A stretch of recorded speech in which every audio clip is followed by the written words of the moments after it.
வணக்கம் and welcome to 1008 soil project. இன்னைக்குள்ள பயணத்தில் பட்டோட் அருகில் இருக்கிற மிக உன்னதமான ஆலயத்திலேருந்து மண் எடுக்கிறதுக்கு வாய்ப்பு கிடைச்சி, அதுவும் முதல் ஆலயமாக சொல்லவே தேவையில்லை.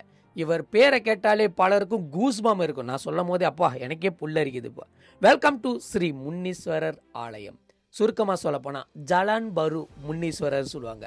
இவரை தெரியாத ஆளே கிடையாது, தெரியாத நபர்களே கிடையாது. வாழ்க்கையில் ஒரு தடவையாச்சும் இந்த ஆலயத்தில் கண்டிப்பாக கால் பதிச்சிருப்பாங்க. இன்னும் இல்லையா, கண்டிப்பாக நீங்கள் வர வேண்டிய ஒரு ஆலயம் சொன்னோமா, அது இந்த ஆலயம்.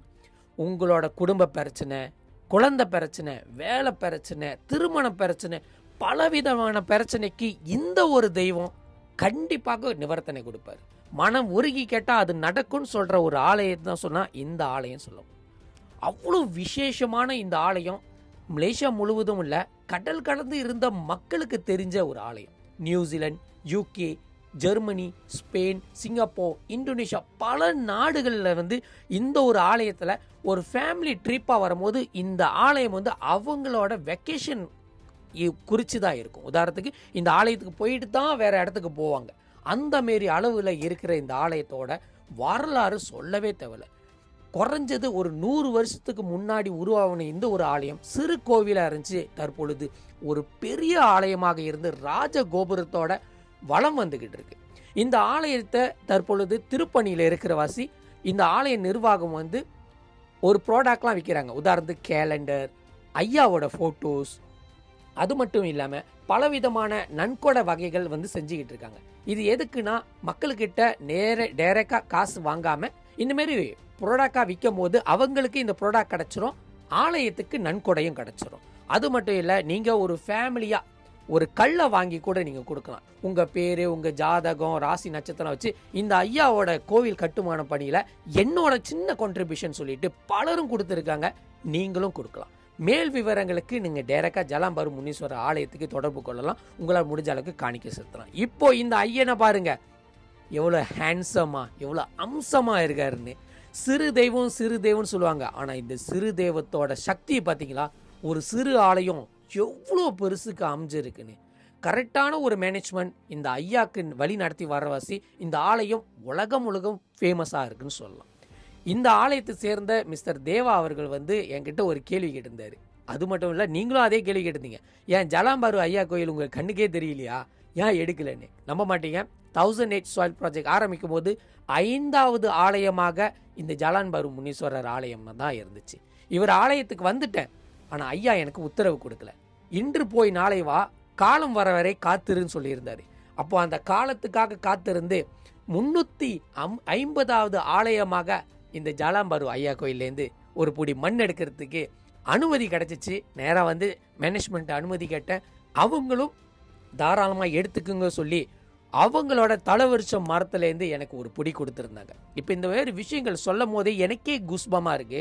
நினச்சி பாருங்க, அந்த மரத்தை சுற்றி காவல் போட்டு யாரும் இந்த மண்ணை எடுக்கிறதுக்கு போகக்கூடாது, போகிறதா இருந்தால் கோயிலோட அனுமதி இருக்கணும் அப்படின்னு சொல்லி வச்சுருக்காங்க. இவ்வளோ ப்ரிசர்வ் பண்ணி வச்சுருக்க இந்த தலைவருஷம் மரத்தில் அந்த மண் தொடும் போது எனக்கு ஏற்பட்ட அந்த வைப்ரேஷன் சொல்ல வார்த்தையே இல்லைன்னு சொல்ல முடியும். அப்படி வைப்ரேட்டாக இருந்துச்சு, அவ்வளோ திவ்யமாக இருந்துச்சு. இந்த வேலையில் டெம்பிள் மேனேஜ்மெண்ட்டுக்கு நன்றியை தெரிவிச்சுக்கிறேன். அது மட்டும் இல்லாமல் எனக்கு சிறப்பும் செஞ்சுருந்தாங்க. கோவில் ஸ்ரீ மகாமாரியம்மன் மேரா எஸ்டேட்டுக்கு அவங்களோட பேரை சொல்லி அர்ச்சனை பண்ணி அவங்களுக்கு தேவைப்பட வேண்டிய எல்லாம் காணிக்க கொடுத்துருந்தாங்க. இந்த வேலையில் டெம்பிள் மேனேஜ்மெண்ட்டுக்கு அதுக்கும் சேர்த்து நன்றியை தெரிவிச்சுக்கிறேன். இந்த பயணம் இதோட முடியல. காரணம் என்னென்னா, ஜலான்பரு முன்னீஸ்வரர் ஆலயத்தோட மேனேஜ்மெண்ட் இன்னும் 2 ஆலயத்தை மேனேஜ் பண்ணுறாங்க. அந்த ஆலயத்தை இந்த பதிவிலே நம்ம பார்க்க போகிறோம். இது பட்டுவட் மக்களுக்கே ஒரு பெரிய வினோதமான ஆலயமாக தான் இருக்க போகுது. காரணம், இந்த ஆலயத்தை பார்க்கறது மிகப்பெரிய அரியுது. ரொம்ப உள்ளுக்கு இருக்கும், அதுவும் கடல் கரை ஓரத்திலே இருக்கும்.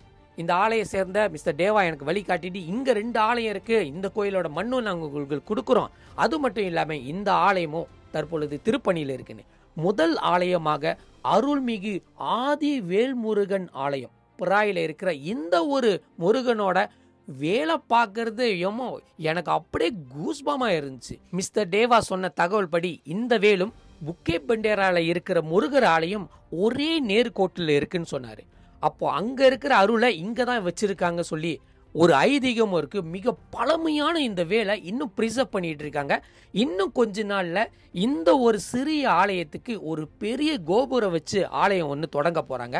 அதுக்குண்டான வேலைப்பாடுலாம் இருக்காங்க.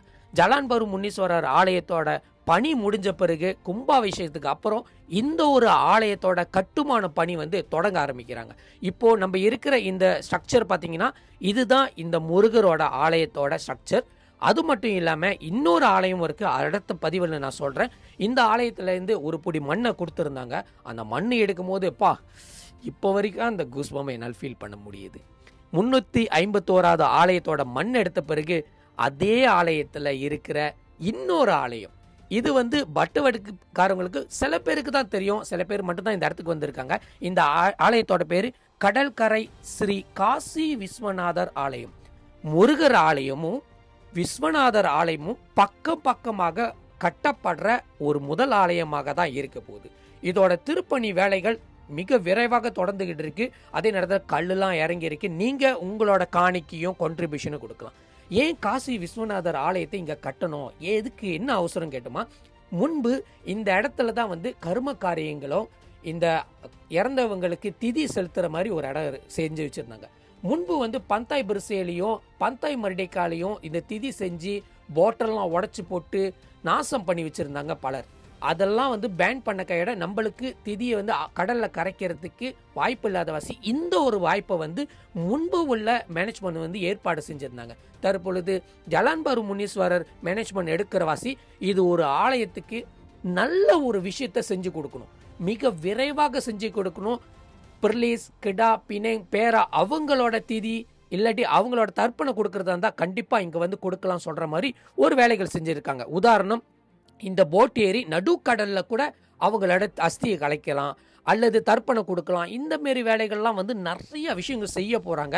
ஆனால் படிப்படியாக செய்ய போகிறாங்க. இன்னும் கூடிய விரைவில் இங்கே வந்து ஒரு மிகப்பெரிய தர்ப்பணம் கொடுக்குற ஆலயமாக தான் மாறப்போகுது. ஸோ இந்த ஸ்டேட்டில் இருக்கிறவங்க, பக்கத்தில் இருக்க ஸ்டேட்டில் இருக்கிறவங்க கண்டிப்பாக இந்த இடத்துல வந்து உங்களோட திதியோ தர்ப்பணமோ அமாவாசைக்கு கொடுக்க வேண்டிய எல்லா விஷயங்களும் இங்கே வந்து செய்யலாம். இப்போவும் நடந்துக்கிட்டு இருக்கு. இந்த இடத்துக்கு நீங்கள் வரதா இருந்தால் ஜலான்பரு முனீஸ்வரர் ஆலயத்தில் போய்ட்டு அங்கே போய் ரிசீட் எடுத்துகிற பிறகு இங்கே வந்து அந்த வேலைகள்லாம் செஞ்சு கொடுப்பாங்க. ஸோ இந்த வேலையில் நம்மளுக்கு காசி விஸ்வநாதரோட ஆலயத்திலேருந்து ஒரு பொடி மண்ணை கொடுத்த டெம்பிள் மேனேஜ்மெண்ட்டுக்கு நன்றியை தெரிவிச்சுக்கிறேன். இந்த 3 ஆலயமும் எனக்கு மிகப்பெரிய கூஸ்பாமாக தான் கொடுத்துச்சு. அவர் நிறைய விஷயம் சொல்லியிருந்தார். ஒரு அரை நாள் அந்த இடத்துல போகும்போது எனக்கு போனதே தெரியல, என்னமோ வனவாசத்துக்கு வந்த மாதிரி ஒரு ஃபீலாக இருந்துச்சு. தெய்வங்களை பார்க்கறதுக்கும் வாய்ப்பு கிடச்சி இவங்க கூட மிங்கல் பண்ணி இந்த ஆலயத்தை கட்டுமான பணியில் இருக்கிற இந்த ஆலயத்தில் இருந்து மண் எடுக்கிறது எனக்கு அப்படி இருந்துச்சு. இந்த வேலையில் இந்த ஆலயத்தை பார்க்கணுமா, இல்லை இந்த ஆலயத்துக்கு நீங்கள் கான்ட்ரிபியூட் பண்ணணுமா, இல்லை என்னோட நேர்த்திக்கடத்தை இந்த ஆலயத்தில் செலுத்தணும்னு நினைக்கிறேன் அப்படின்னு உங்களுக்கு எண்ணம் இருந்துச்சுன்னா நீங்கள் தாராளமாக ஜலான்பரு முனீஸ்வரர் ஆலயத்துக்கு போய்ட்டு கான்டாக்ட் பண்ணுங்கள். மேல் விவரங்களும் அவங்க எல்லா டீட்டெயில்ஸும் கொடுத்துருவாங்க. நம்மளுக்கு அர்ச்சனை பண்ணி, வேலுக்கிட்ட அர்ச்சனை பண்ணி, சிவன்கிட்ட அர்ச்சனை பண்ணி 2 கோவிலோட மண்ணை கொடுத்துருந்தாங்க. இந்த படையோட தான் நான் அடுத்த எக்ஸ்பெடிஷனை வந்து தொடங்க ஆரம்பிச்சிருந்தேன். இதை தொடர்ச்சியாக பார்த்துக்கிட்டு இருக்க எல்லா மக்களுக்கும் நான் நன்றி தெரிவிச்சுக்கிறேன். நீங்கள் இல்லைன்னா கண்டிப்பாக இந்தமாரி ஒரு பயணத்தை என்னால் கம்ப்ளீட் பண்ண முடியாது. உங்கள் அருகில் இருக்கிற ஆலயத்துக்கும் தகவல் தெரிவிங்க, நான் கண்டிப்பாக அந்த இடத்துல வந்து மண் எடுக்கிறேன். இது முழுக்க கூலிம் மேரா எஸ்தே ஸ்ரீ மகாமாரியம்மன் ஆலயத்துக்காக எடுக்கப்படுற 1008 பூமி பூஜைக்காக மண். இந்த மண்ணெல்லாம் திரட்டி அந்த ஆலயத்தில் போட்டு அந்த ஆலயத்தில் இருக்கிற தெய்வத்தை இன்னும் விசாலமாகவும் இன்னும் சக்தி அடையிறதுக்கு நீங்கள் செய்கிற இந்த உன்னதமான வேலைகள் கண்டிப்பாக எங்கள் அம்மன் உங்களை ஆசீர்வதிப்பார். இந்த வேலையில் டெம்பிள் மேனேஜ்மெண்ட்டுக்கு மீண்டும் நான் நன்றி தெரிவிச்சுக்கிறேன். உங்களை அடுத்தடுத்த பதிவில் சந்திக்கிறேன். நான் சந்தனா துரோணாச்சாரியார். இந்த 1008 சாயில் ப்ராஜெக்ட் உங்களுக்கான ஒரு நிகழ்ச்சி. நன்றி.